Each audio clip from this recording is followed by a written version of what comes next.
Greetings, I'm What Hamster once more, and sorry for the delay of videos. Hello, I am Samara Guay. I will be playing on Try with Wet Hamster and Paper Lion. Well, providing that we see who's available at that time, it'll probably be a while before Try, and, you know, people can change. Like, right now, well, not right now, but like recently, I think like a month ago when I talked to a mall trying to get some multiplayer stuff done before my USB ports decided to die on me. Like, he was busy with all kinds of things, so maybe once my USB ports are completely fixed and I can start multiplayer again, maybe he'll be available. Who knows? Anyway, we are fighting a Teostra today. Male I've read about those. It's a male of the Lunastra, so yeah, the red Sphinx dragon. Yeah, honestly, the attack pattern isn't really much different. You just, well, he does slightly more damage, and he does a couple things differently. That's about it, really. He has a different set of gear, yeah. Honestly, I would have preferred to fight Teostra before Lunastra, since the gear set would be better for Chameleos. Like, I think the Teostra set it did so I couldn't get affected by any of Chameleos' debuffs. Whereas the Lunastra is, I can't get my items stolen, and I don't really care if potion is stolen from me. I'm not gonna die from that. Yeah, that's not really gonna matter much. I just make more. That Dabberwalk thing against me, Dabberwalk. when you've got other problems. Yeah, the defense down debuff is pretty nasty, and the fatigue thing, so I can't get my stamina back, is pretty horrible. Yeah. Speaking of horrible. Yeah, I do at least appreciate that they remodeled the head, at least, making it a little bit different. It looks kind of like a demon. Well, I'd say more like a goat or something, but... Or a chimera. Yeah, chimera. That would probably be good. Well, then... Well, I don't know, maybe not a chimera, maybe if you mixed a manticore with a chimera, sort of. I don't know. Yeah, something along those lines. Yeah. And, of course I got my good old trusty gear from Kushaladora. Never, honestly... And the crappy lance. Yeah, well, welcome to Gunlances in Monster Hunter Freedom Unite. I've kind of made it like a personal thing to try and at least fight all the monsters once with Gunlance. Except for crabs or something like that. Honestly, I can fight the Daimyo Hermitors pretty easily with the Gunlance. So, it's easy to fight them with the normal lance though, but, well, I don't know, it's just not much different, really.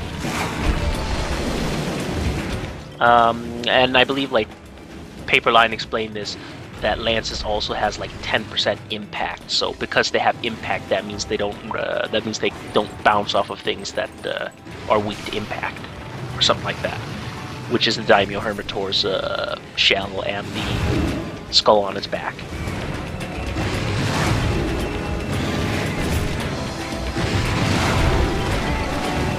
And yeah, the usual thing where I get mauled a lot.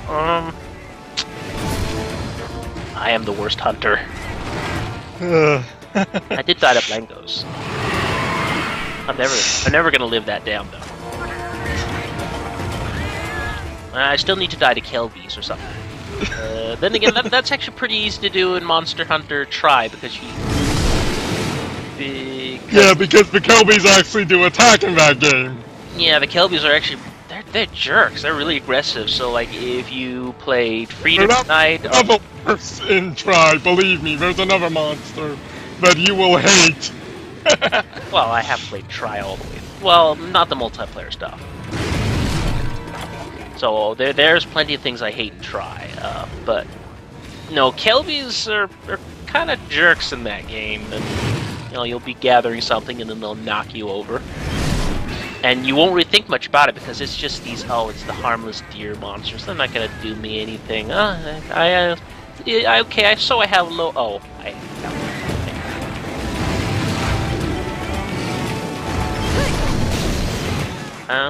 I think I've actually been close to dying to a Kelby before I tried, to be honest.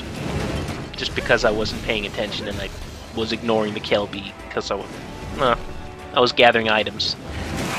I mostly try not to bother with the smaller monsters unless they're like Rhinopolis and directly getting in my way. For those of you who have not played Tribe, actually, it's a pretty annoying monster. I'll show you people when we get to it. Basically, the Bolango of Try, only worse. Yeah. I'll show, of course, the monster, and what I mean by that is really annoying. But it has something to do with it's a small monster, and it has a ridiculously tough hide. Also deals a substantial amount of damage, and has a lot of health. I think that explains. Have a lot of health. Yeah, the Rhinopolis has a decent amount of health compared to all the small critters. Guess you'll be aiming for this guy's head. No, I'll be aiming for the cat's bomb that I'm going to be pushed into. Well, that I did a few moments back. I still... I mean, I'm letting the bomb cat shine a little bit, you know, letting him out every so often, but, you know, kind of regretting it. I freaking hate the bomb cat. I mean, yeah, for a couple of fights he's useful, but like most of the time he's just gonna maul the hell out of me with his bombs and blow me up. Freaking cat! Look at him in that huge barrel bomb. He wants to blow me up. I know it.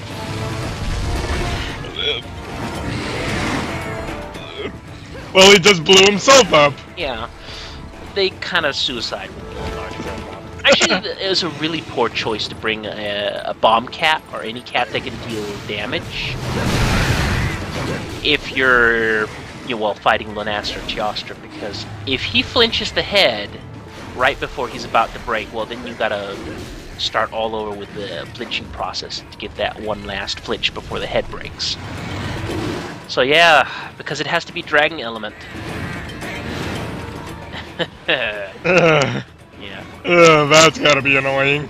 Actually, I've had it happen a few times. I do get pissed off with the cat, and then I kick. Blow him up. Well, depending on what weapon I use, but normally I'll just stick to the kick so I don't deal too much damage and knock him out.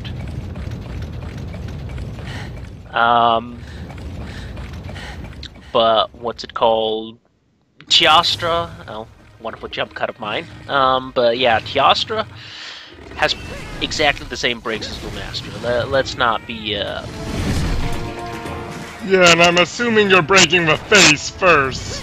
Well... Or to try to get rid of that annoying aura. Yeah, so next time I fight him, I can bring a decent set of gear.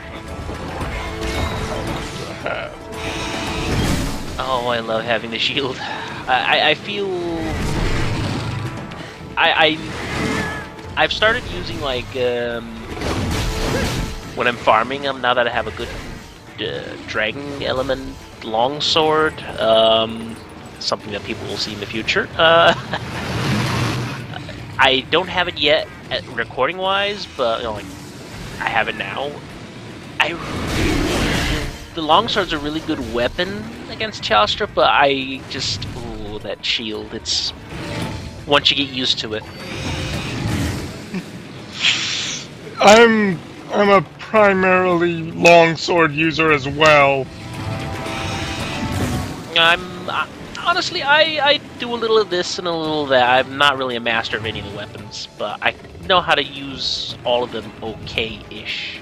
Maybe not the ranged weapons so much. The ranged weapons I'm terrible at.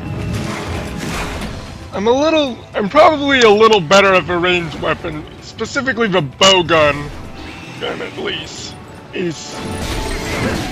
And I do use sword and shield as well if I'm hunting, if I'm gathering. Honestly, I will. There's certain monsters I could highly recommend that you bring us a poison sword and shield for, just because it's ridiculous. But I'm not even gonna mention what monsters they are now. You probably have a good idea of what it is in trying. Kelby. Well, all Kelbies need to die in that game. But aside from that point, no, actually, sword and shields. Honestly, I still think sword and shield is a pretty good weapon. You just gotta. The problem with sword and shield is you gotta have. Well, all of the elements, and make sure to have like tons of variations, because, well, your power lies in the elemental damage. And then you gotta bring, of course, whatever the monster's weak to. So you gotta have every element.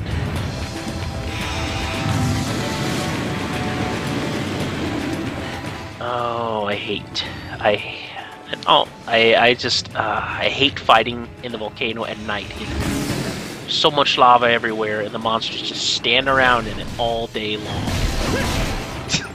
It's not much better in Tri-Bo.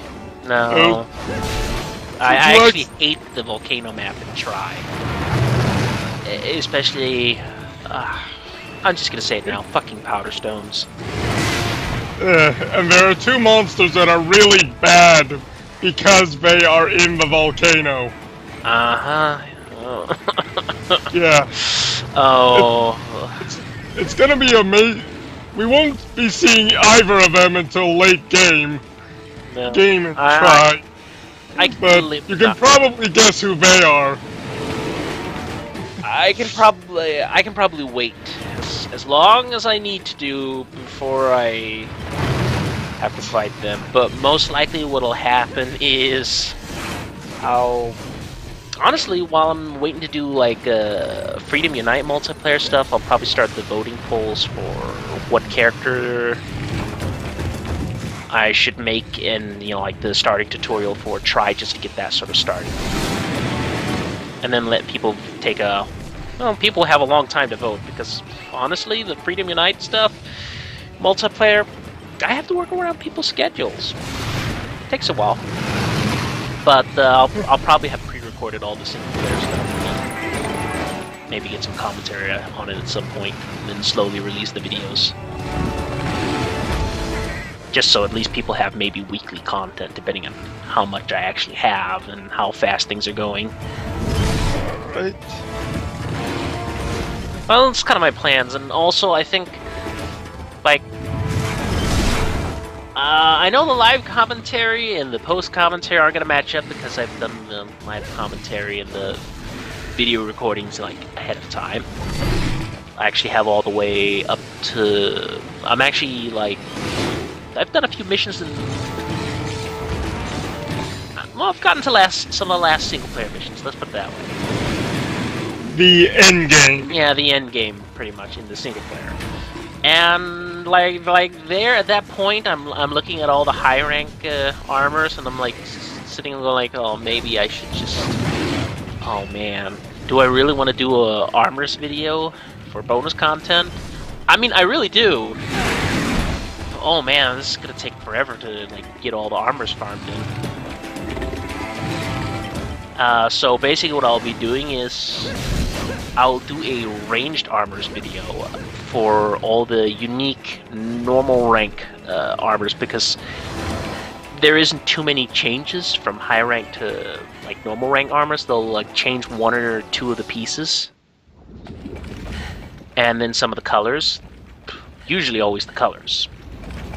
Well, certain monsters like I don't want to. Is it all right if I spoil this a little? Well, it's related to the Blaganga. Copper Blaganga? Yeah, his armor. Yeah, okay, spoil it, because that's like G rank stuff, and I will not be farming G rank stuff. Yeah. Sometimes certain armors do change significantly in high rank. Well, again, that's G rank. I think all the armors in G rank do change significantly, but a lot of the armors in high rank don't. And that's also has a lot to do with, like, they have their 2 series of armors, and, well, they'll, like, One will be pretty much the high rank armor in looks, and the other one might just have like a helmet's difference or a couple of new bells and whistles, like a texture change here or there.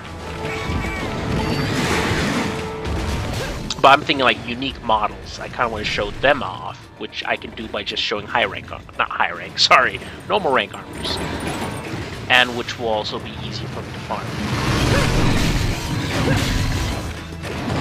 Maybe someone else can sew up the G rank stuff.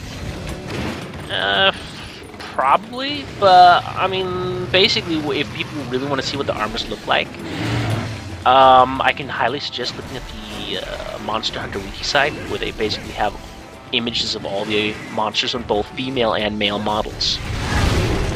Well, not all of them, though. No, there's a few that they don't have on, yeah. That's kind of why I was thinking someone should sew off at the G rank stuff. If not you, someone else. No, someone who has gone that. I'd really appreciate if somebody would actually do it, but I doubt people are going to go through the horrible trouble of farming and then Yeah, I farmed Devil 2 gear, so I know how much of a pain in the ass that is. Oh, I would probably do all of the gear sets for Try, if only because there aren't that many large monsters in Try. But I'll have to look at it when I get to that point. I will at least do all the single-player armors. There are significantly less armors. There aren't very many multiplayer exclusive monsters. No. In fact, I think there are only three, at least only three come to mind. Yeah. Devil and 2 Elder Dragons. Yeah. Well, yeah, getting trampled. But the difference is also too that in Try there's no G rank. Snap the horns.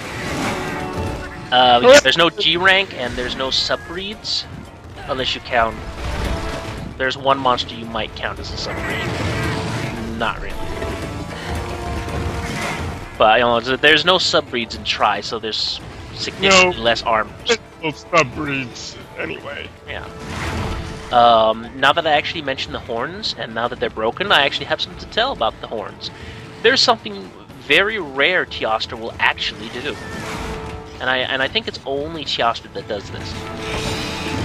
If you leave him alone long enough, he will actually regrow his horns back. Oh crap! Yeah, so once his horns are broken, you have to be in his face all the time.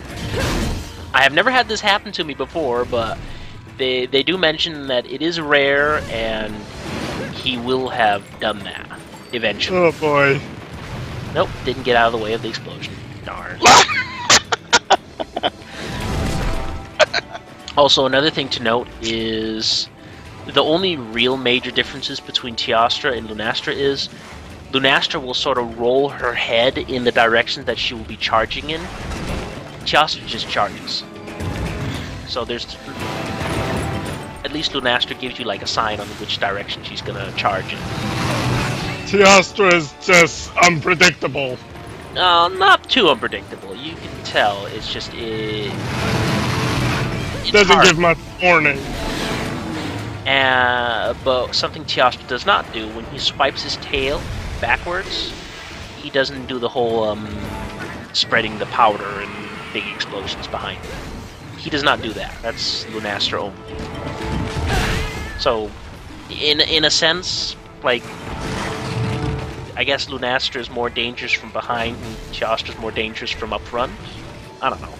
That sounds about right. But even then, the explosions really don't bother me too much, if only because the safest place to stand on Lunastra and Teostra is their sides.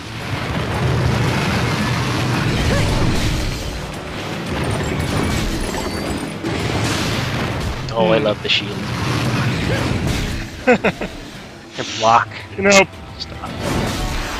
you know, if Raphalos and Raffion are the Peafowl of the Monster Hunter world, then Lunestra and Teostra are the lions of the Monster Hunter world. I guess it's kind of the dimorphism is there. Like that. Yeah. But yeah, it's good to do commentary. And okay, so there was a little period of time, and I mentioned this to you. I don't recall I mentioned it in the commentary yet, but the reason why there was a slight delay with recordings is because, well, one, I haven't been able to get a hold of Paper Lion, and secondly, his microphones are dead. All of them. Like, oh boy. Like, his first microphone died, so he had to use a crappy microphone. That one died, and now he's not getting a microphone until May when he gets new computer parts and stuff. Yeah. So,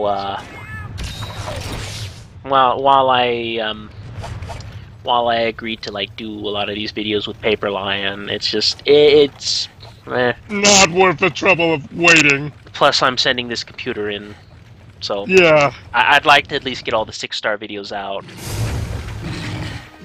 And the thing is, I've already done like backing up of all the recordings I've done so far, and that's why I haven't really been finishing off the last recordings of the single player, and why I haven't really, well, like, uploaded more videos, done the editing and all that sort of stuff.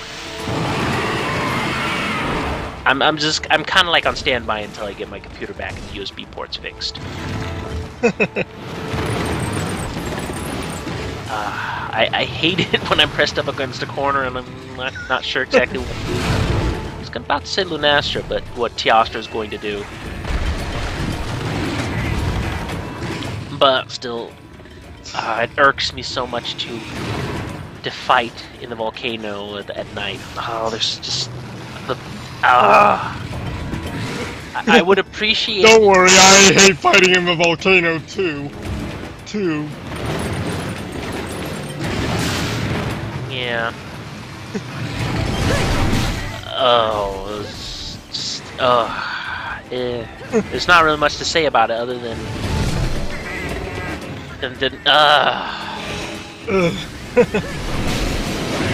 it's just it's a pain. I really wish. Yeah. I mean, I don't mind fighting during daytime.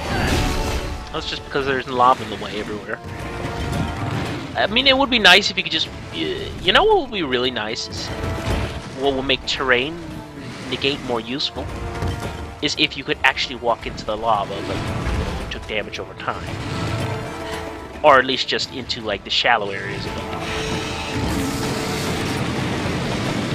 And that would make terrain negate more useful, so if you, for example, got knocked into the lava, you wouldn't take damage, something like that.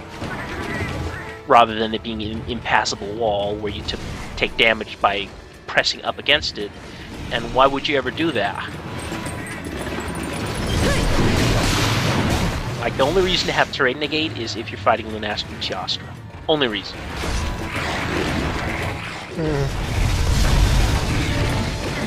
If there are any other reasons, oh, internet, feel free to tell me, but I honestly... I have never heard of any. Yeah, exactly. Granted, having terrain negate against Teostra and Lunastra while their aura is up is, well, it's a lifesaver, it's brilliant, and I don't have to chug potions constantly. Well, I'm doing that anyways, but more so than I already am. Bringing materials to make mega potions and regular potions, and then be just downing them like crazy. Speaking of downing, ow!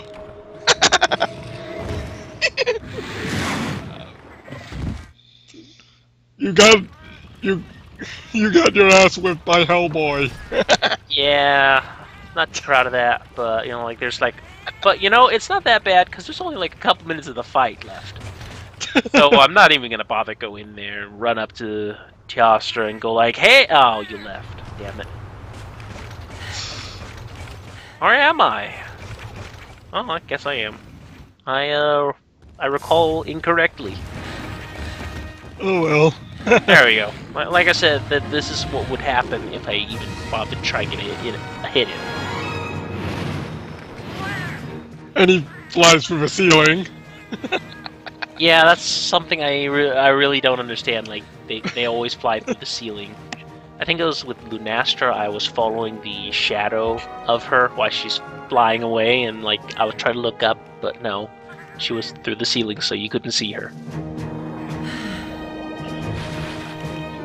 But honestly, the dying at that point didn't really matter too much because I wasn't going to be able to deal much more damage anyways, and the health will snap back to 30, 60, or 100% depending on how much damage I've dealt.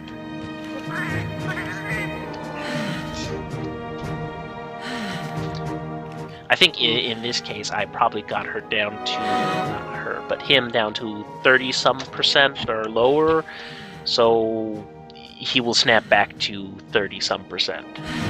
I think it's 33. At least I'm pretty sure that's how it works. Alright. The cat's happy, at least. Yeah, well, screw the cat. I don't... Yeah, I'm enjoying his company. I prefer Buff Cat. Buff Cat is awesome. Buff Cat's at least useful and doesn't blow me up.